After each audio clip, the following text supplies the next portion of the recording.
Imam al-Dhahabi records that Saad ibn Ubadah radiallahu anhu would send something as a gift for the Prophet sallallahu alaihi wasallam every single day from the day that the Prophet sallallahu alaihi wasallam migrated to Medina. Saad radiallahu anhu was not just someone who was blessed with a lot of wealth, he was also very generous with it. And one of his du'as was, Allahumma inni la asluhu lil faqr. O Allah, I am not fit for poverty. Wala yasluhu li al faqr. And poverty is not fit for me either, because I am someone who cannot help but be generous. So please continue to give me so that I can continue to give for your sake. Allahumma aghnini min fadlik. O Allah, enrich me with your grace, with your favor.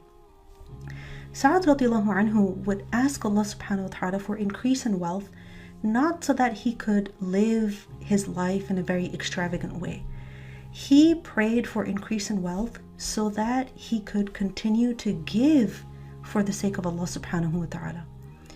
Allah subhanahu wa ta'ala tells us in Surah Maryam, وَيَزِيدُ اللَّهُ الَّذِينَ اهْتَدَوْا هُدًى, that Allah increases the people who accept guidance in more guidance. Meaning the people who do good, Allah subhanahu wa ta'ala gives them the ability to do more and more good. وَالْبَاقِيَاتُ الصَّالِحَاتِ, and the things that endure, which are good deeds, خَيْرٌ عِنْدَ رَبِّكَ ثَوَابًا وَخَيْرٌ مَرَدًّا, they bring the best reward with your Lord and also the best outcome. The reality of this world is that no matter how much of it we have, eventually it is going to come to an end.